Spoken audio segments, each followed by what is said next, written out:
Well,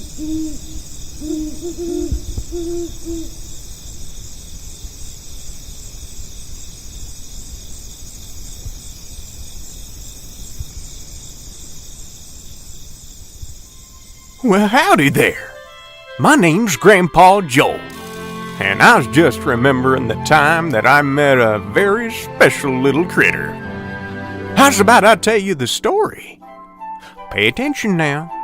This here's something that happened to me a long time ago, and it goes something like this. Way out in the country, I've traveled a spell. Down railroad tracks, up dusty trails. Now I've done seen sights that's amazing to tell. But there's one time particular I remember right well. Yes, sir. It was early spring in the high country, when the air is crisp and cool and clean, and my travels had taken me into the wilderness, where I could hear my voice for miles whenever I sing. Well, there I was, just humming, singing, strolling along, when all of a sudden, something, done joined in my song.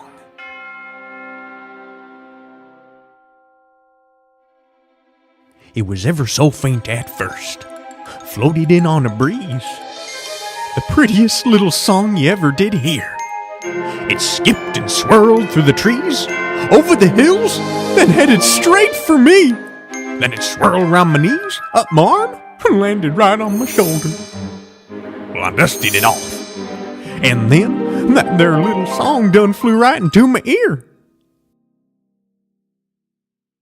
I felt it bouncing around in there, tickled something fierce, so I knocked it out. And then that there little song done trickled to the ground in 1,000 pieces. Well, I scratched my head and knelt down over it and says to myself, where'd that song come from? I didn't sing it. Ain't nobody in these woods except myself and me. Air is there. And that is when plumb curiosity done gripped me fierce, as I twitched my whiskers and says to myself, I'm gonna find that rascal what's singing with me. So I rose to my feet, straightened my cap, hitched up my breeches, and lit out after that song. I chased it through the briars and the thickets, over the creek, round the bend, and straight off a cliff. I tumbled and stumbled all the way down, till I come to the river.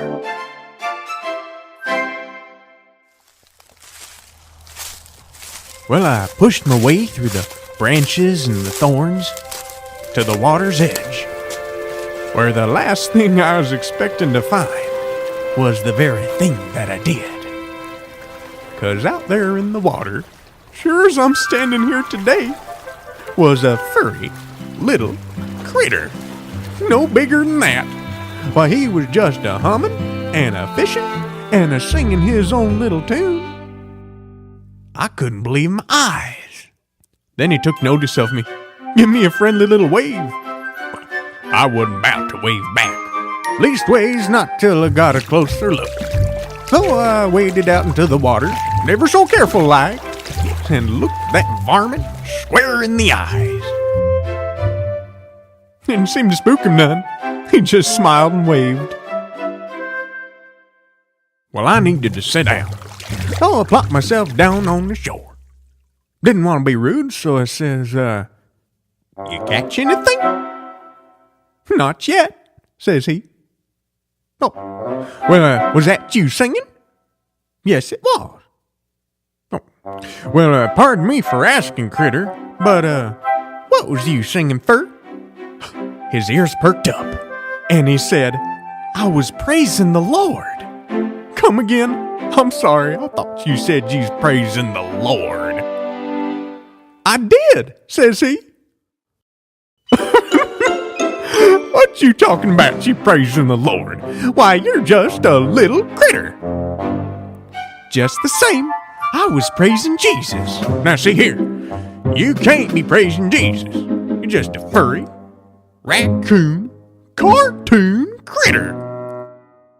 Well, he lowered his fishing pole, and he turns to me, and he says, I beg your pardon, good sir, but I am part of creation. Creation? That's funny. Well, that did it.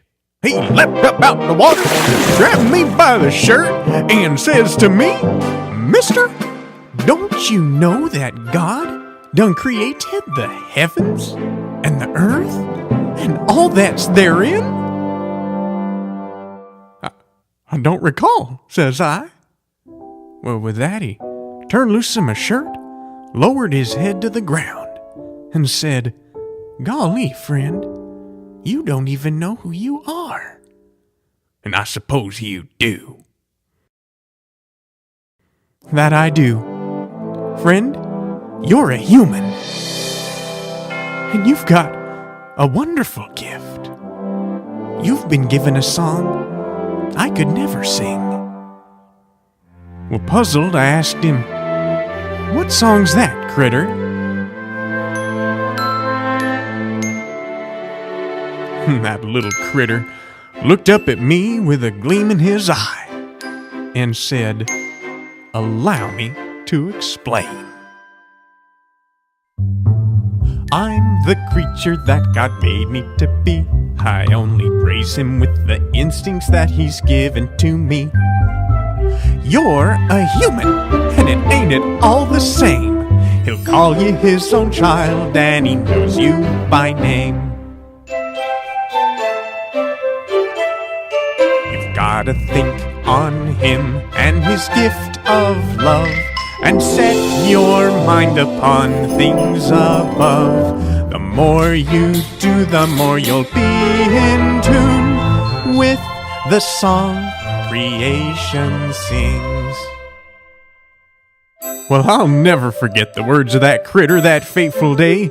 I befriended the little feller, and known him ever since. And I'll never forget the lesson that I learned. And that is, what I want you to remember, is that no matter where you go, nor what you do, whether it's punching a time clock or going to school, you just remember that critter and the song that he sung. And the greater song still that's been put inside you. That's a fact. The